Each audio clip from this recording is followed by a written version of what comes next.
Hello, future of education in BVSD. I'm going to answer some questions.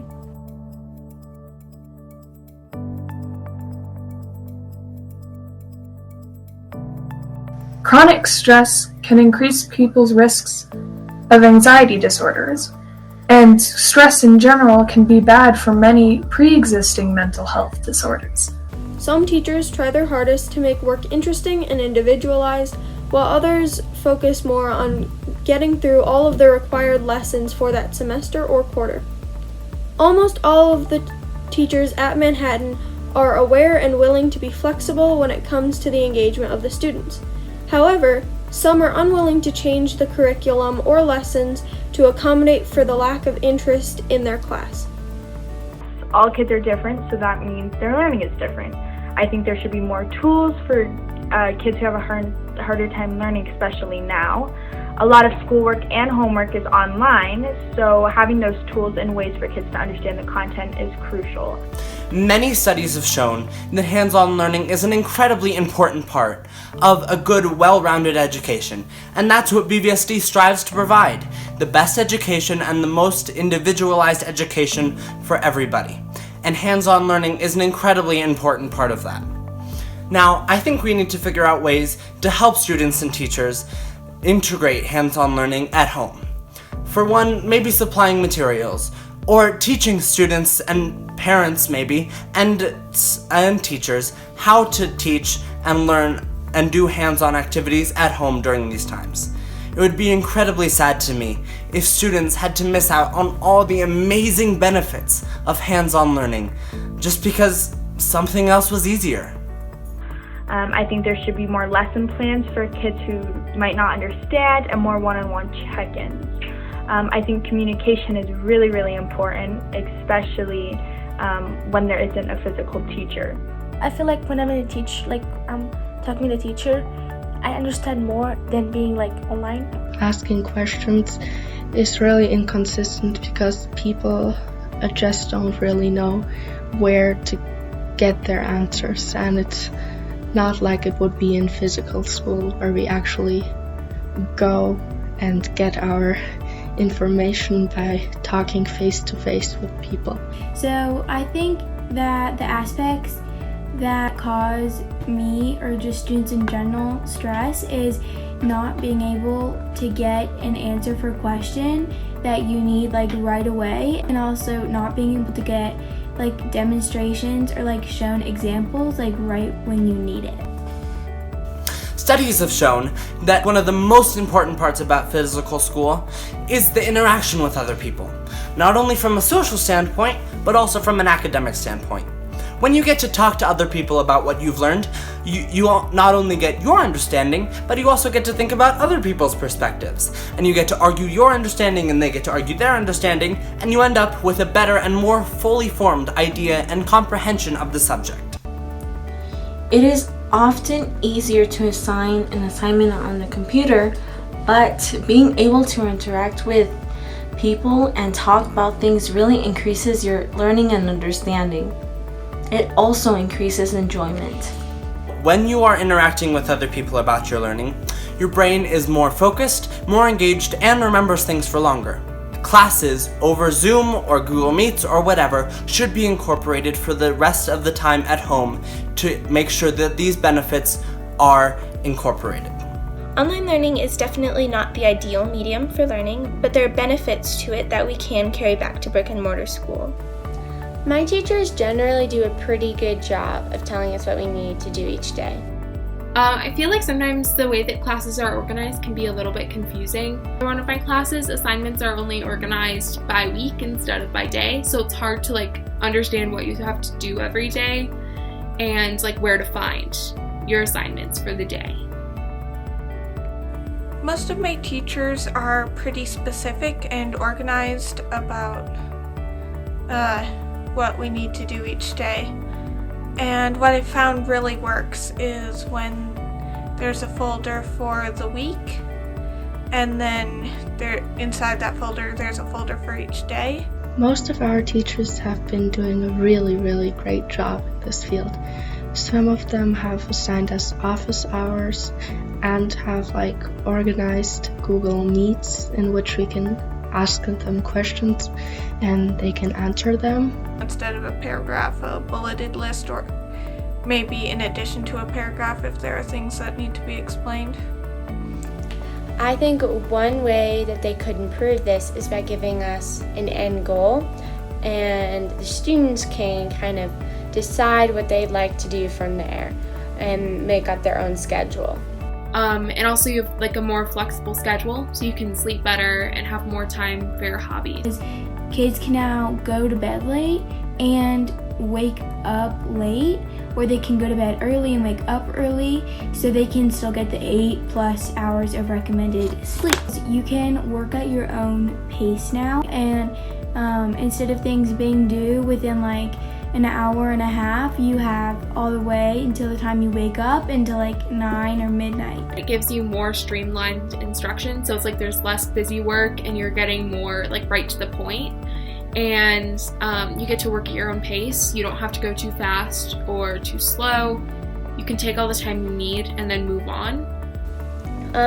This will give students an opportunity to allow us to kind of personalize our schedules over our own needs, and also put a little more responsibility on students. When students aren't in the classroom, they have to be more accountable for their learning. They have to make connections themselves, and this can be very beneficial to students. This can lead students to find passions and interests that they had or that they wouldn't have found otherwise, and this will lead to higher quality work and a better work ethic, which will benefit them later on in life. Overall, everyone's been doing a really great job. I'm done. Thank you.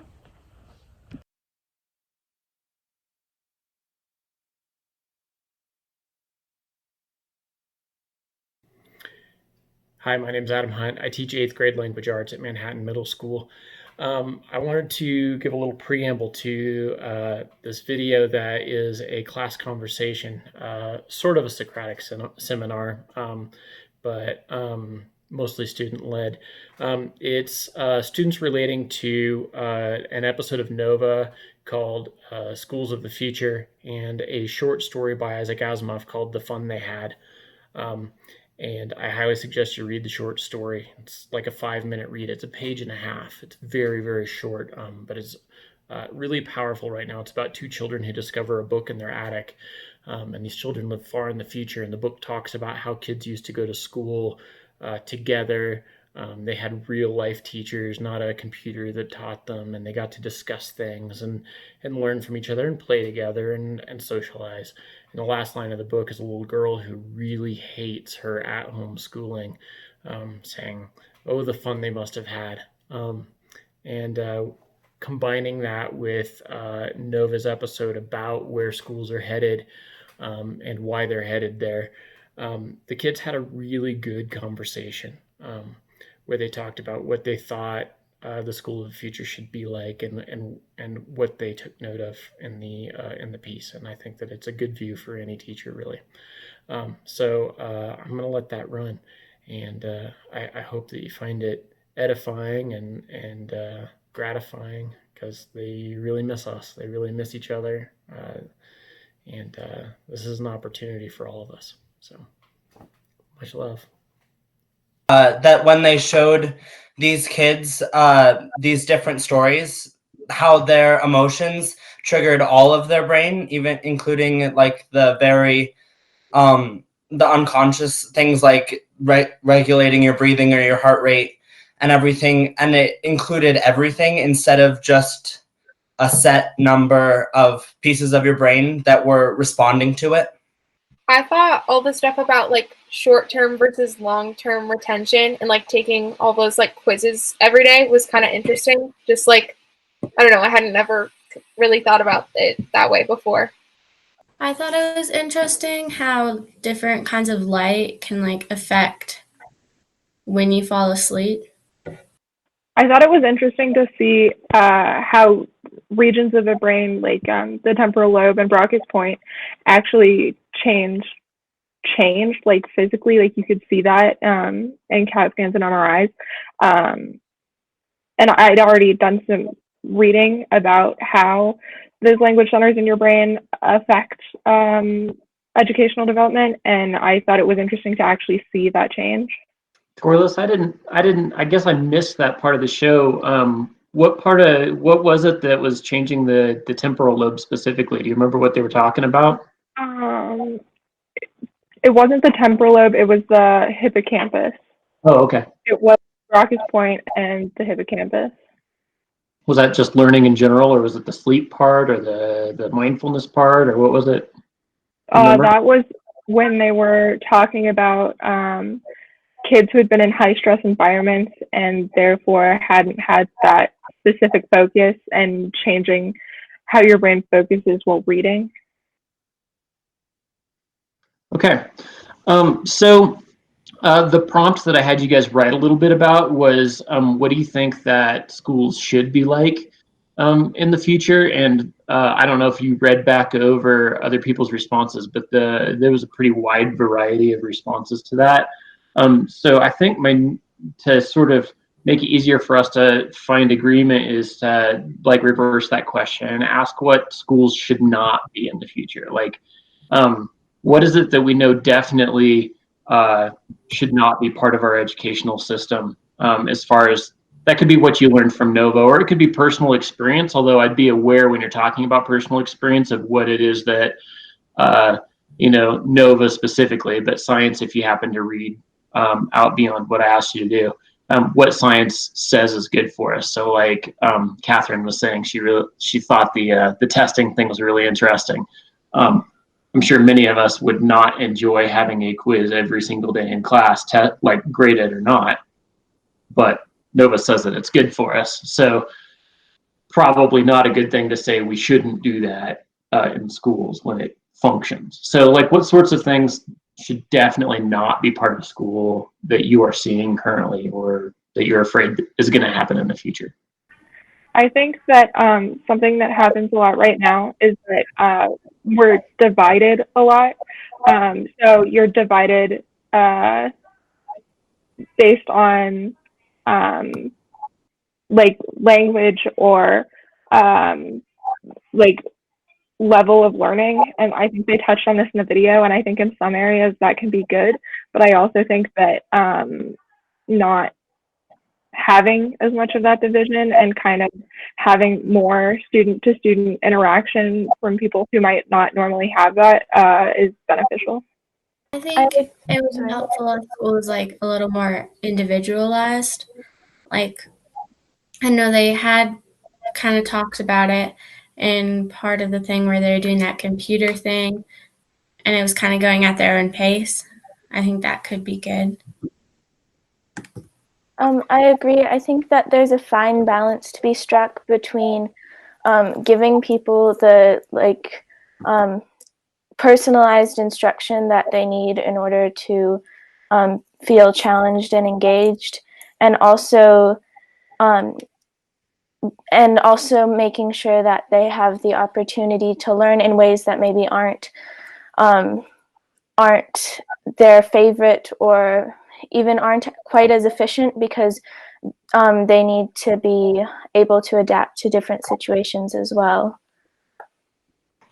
I agree. I think another thing that is like you have to strike a balance between is having individualized learning, but also not having it all go computerized with computerized teachers. That was one thing that they were talking about, or they touched on in the video, is they said that technology is not necessarily the solution. It is a tool for us to use for education. And so I think it can't become the sole research or the sole resource for teaching, but it is used as a tool in the correct way. It can be very beneficial. I think that we should stop letting young kids go home over the summer and not do any work, because they talked about that in the movie, and they were saying that because of the summer slide, some kids in poverty that couldn't go home and read a bunch of things they were at a second grade reading level when they got to 5th grade. So I think that if we went and figured out a way to make it easier for kids to learn at home, that would be better. I agree with that, but I think that also needs to be in partner with making school more enjoyable and learning more enjoyable, because right now I think even if we did do that, a lot of kids wouldn't do that because they don't want to. And so I think that needs to happen along with finding ways to make it something that students want to do.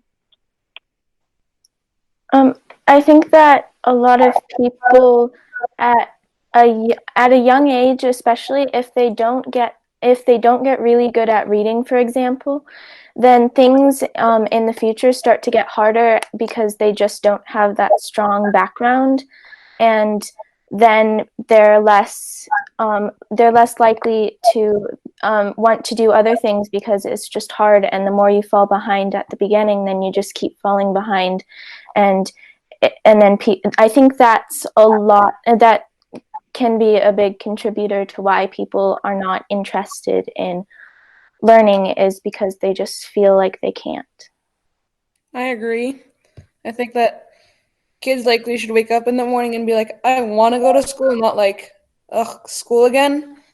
And I think they should be like excited to go and excited to learn.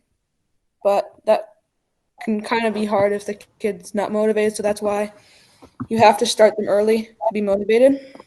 So I agree with everyone's just said. Part of it is just that we have to. Like anything you have to do, like you're gonna like rebel against a little bit, I feel like, even if you like it. I think that like with the parents knowing the stuff that we're learning helps a lot, because if you need help at home, then the parents can help you. And if the parents don't know it, you don't get a lot of help if you need it. I agree. I think also if you have parents helping with the teaching, you also are more connected with your parents and have been connected with your parents for much longer than you're connected with your teachers. Yeah. But like some of the problems with that is like some parents can't like help, like they have full-time jobs or they're just not like available. So there's also got to be like a way, I don't know, that like, because they can't like completely be invested, I guess, in their kids' education if they're like working or something. So there's got to be a way that they can still be connected to that. I think you got to think about parents who, especially like when you're talking about first generation immigrants and things like that too, like there are parents who didn't get to an 8th grade education. And so then you've got like an equity issue. And I think that's one of the things that like when we are talking about like Torlis made some really good points about integrating everybody regardless of their language into classes, which Nova totally highlighted, but at the same time, like when you do that, there are certain, like that kid had a lot of support for his education at home. His mom, they were from Iraq, and his mom may not have been educated in English, but I got the sense that she took education really seriously, and the education was a strong part of the family culture. Whereas like if you come from a background where maybe the parents know that education is important, but they don't have a lot of experience with it, and you integrate those kids into a class and their language skills are not up to level, and they're not getting that support or pressure at home, like you're going to end up with equity issues, kids who aren't able to access what's going on and aren't getting the support at home. And I think that that's like the sort of like binary of the situation we're talking about is like, equitable educational experience. We should all have the same experience, but at the same time, or the same opportunity, but at the same time, different kids need different things, right? So like, how does that happen? That's a difficult question, especially when you guys, a couple of you talked about like figuring out, getting educated in something you're really interested in. Like, what age do we start that at? Do we start when you're in 6th grade? Like what you care about in 6th grade is probably not what you're going to care about when you're an adult. I didn't even know what I wanted to do with myself until I was like 23 when I started college. I started as a business major. So, like, you know, can you ask or test a sixth grader? Can you expect everybody to have the same experience and do equally well or whatever? I think in high school, what you're talking about, like where you get to like kind of choose a little bit like what you learn. I think high school is like when that should really like start like more direction. Cause like in sixth grade, like personally, I was like really dumb and like annoying and stuff. So like if I decided like what I wanted to do with my life, then like I'd be some lawyer at Stanford, and I don't want to do that anymore because my dad wants me to do that, and so whatever my dad wants is not what I want. And so like I don't think sixth graders should be able to choose like that. I don't know. Sorry. I think it's all. Go ahead, Darla. Sorry. I think that this is a place where fair isn't always equal. So I think this is where that individualization comes into play. Like some students, like I've known what I'm going to do with my life since like fourth grade, and I know what that is, and I'm sure of that. And I don't think that's the majority, but I feel like that catering to each student's individual needs and interests while still keeping them integrated and in communication with each other is a balance that we need to strike to have like a full educational experience. I agree. And I think that individualized learning doesn't have to mean you are learning about what you're going to do in the future. I think it could also mean like what they were talking about in the video, how they were talking about they have the curriculum or the things that they want to teach or that they need to teach, and they integrate what the students are passionate about into those things. So they're learning them in a way that is passionate for them and with things that they enjoy at the time. So it doesn't have to be that you know what you want to do right off the bat, but it could also be that you're learning about these certain skills or these certain things, but in correspondence with things that you're passionate about. I agree with Leo, but I also think that, because I was thinking about high school today and I was getting somewhat nervous about taking advanced classes, and then I realized that I hadn't really been able to take a more like advanced course, and that had to do with what we were still learning. So I think that if they started doing that with like elementary schools, and everyone can go at their own pace and they can take more advanced classes, because if I would have had that, then I would feel like more comfortable in my like learning abilities because I wasn't like comparing myself with someone else. I agree with what Leo said about how like, you know, you don't have to like learn the specific skills to make it like relevant to what you're passionate about. But I also think that like learning individual skills or like specific stuff that you're passionate about, like it doesn't have to be to like prepare you to do it professionally or whatever, because like kids are stupid. But like learning about what you're passionate about can also like teach you other skills. Like for example, I'm really passionate about theater, and that's taught me about a lot about like leadership and communication skills and like that kind of stuff. So that's like another element of it. I think that an area that especially in our younger years of learning that we could really benefit from is more social emotional learning. Like instead of starting that later, starting that young and building those building blocks, making that a part of the curriculum along with reading and arithmetic. I think that could be really beneficial, and I think that could be a place where parents could get involved too, because even though a lot of parents don't necessarily have the resources to help their kids with math or reading, they all want the best for their kids mentally and emotionally, and I think that would be an easy place to educate parents and have them help their kids too. I agree. Like, it's better to start early with like the social emotional stuff instead of like waiting till people are already struggling with that and then trying to fix the problem. So It's a really good idea. It makes me think, Chloe, about how when they were talking about mindfulness in the show, like one of the things I wanted to ask was like, is that something that you guys felt like needed to be integrated into education? And you're sort of saying yes, and at the same time, the problem is that we tried to integrate that when you guys are in 8th grade, and that's like, you guys are, in sort of a peculiar like social emotional spot in 8th grade where like it's asking you to, I don't know, sort of expose yourselves in a way in class to like, be like, let's meditate, or let's take our deep breaths, or let's share whatever, right? Like that's something that needs to be started in a community when you're much younger. Like 8th grade is not the time for that. So it's sort of like trying to start algebra with a 2nd grader or something, like the opposite, but still, it's just not like an age appropriate thing to start a thing. So that was the thought I had when I was watching what they had to say about mindfulness was, oh, we're too late. Students obviously are going to be like, okay, the science says so, but we don't want to.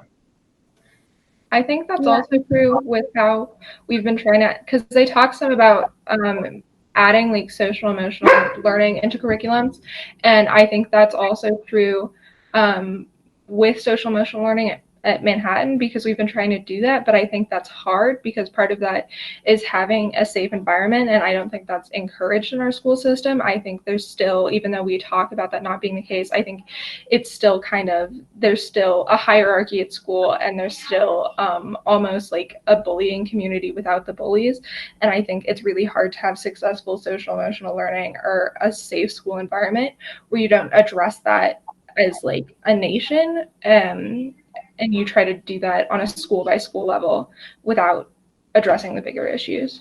Yeah. I think our schools are too big, Torlis. I think that's the problem. Like 500 kids is a community that's too large to know everybody, and like, trust people as humans because you don't really know them. Kind of what you were saying about really big school sizes, but I think something that would help learning a lot is if class sizes were smaller. Because my sister's in 4th grade and there's like 35 kids in her class, and if you have a question, like, and every other kid has a question, the teacher's never going to get to you, and I feel like they just don't understand your way of learning, and it'd be more helpful if there was really small classes so you got a chance to say what you wanted to say. I think also with smaller class sizes, teachers will know you better and will be able to focus directly on your needs better. Because if a teacher has like 30 or 40 kids, they might know everybody, but they can't create an individualized learning for every single one of those kids. Whereas if you have a class of more like 15 or less, then the teacher can be more individualized. My kids go to Horizons K-8. They focus on the social emotional learning from the time that they're very, very young. They start in kindergarten right away. And do everything in what's it called? It's called Way of Council. So like everything's kind of like democratically decided there, which is really interesting. It's super slow. You guys have seen some evidence of me having worked there in our class in the past. It moves slow. But generally people are more happy with that. But I'm gonna wrap this, I think, because I want you guys to be able to live your lives and do your hobbies and probably play your video games or whatever. But I want to know, just being real, I want to know if there's any final thoughts or, I guess because BVSD is really thinking about next year and what's going to happen. And I happen to be on 2 committees with the district that's designing future curriculum and things like that. Like, is there anything I need to take to the district? Is there anything that like you think is reasonable that could actually happen that either combines ideas that you're getting from Nova about what in-class classes should be like, or maybe not criticisms, but suggestions about how this online thing could work just in case COVID behaves like Spanish flu and pops up 2 or 3 times before we're rid of it? So I'm actually taking an online class right now, and I think it's really important to have the same group of people meeting on a video conference every so often, because that way people are still connecting with their peers. And I know that it's hard to make it required because some people have other circumstances and things that they need to be doing and stuff. But if it were possible to make, like, to get more people to come to these video conferences, I think that's important to make sure that people stay engaged and feel like it's a real thing that they are doing. I think it would also be cool if we could just get on a video conference and not structure around content, but just have a chance to see each other every once in a while. And also potentially arranging a chance for teachers to talk like briefly or just email students one-on-one and just check in. I don't know. I feel like that might help some kids. I agree with both of you. Like, especially like in times like these where like it's hard not to, like, especially if you're like an extrovert who likes to see people and hug and look at people's faces, it's like kind of hard in these times to do that. So it's really important, I think, that we like see each other and connect again. I think also something that we need to continue doing, I know it's hard, but like more continuing hands-on learning even when we're at home, because it's tempting to just do everything on the computer or just do everything in paper or worksheets or whatever. But for classes like science or art or any class actually, it's good to still be doing hands-on learning even when we're at home. That way we're staying engaged and still learning through that way. Yeah, I agree. With more school systems, there should be more hands-on learning stuff. Because not everybody learns just by taking tests and writing stuff down. I mean, that's how some people learn, but not everybody learns that way. Some people need to actually do hands-on stuff. Anything else for me to take to the district? Because I have no idea what next year is going to look like. No clue. All right, so I'm going to take the few things that you guys gave me. I only have 4 bullet points. Back to the district. Feel free to email me or send stuff to Hangouts if you want. If you think of anything additional, because I won't be talking to anybody there I have a meeting in 3 days online. And I hope y'all are staying happy and healthy and learning things and participating in hobbies that you're interested in, using this time well. I'm going to mute my microphone, my camera, and mute my computer so I can't hear anything that's going on. And if you guys want to hang out, you can. I'll come back and check in a few minutes. And if anybody's still here, then cool, keep going. If not, I'll close everything down. So, love y'all. Stay healthy. Thank you so much, Mr. Hunt. Thank you. Bye. Bye.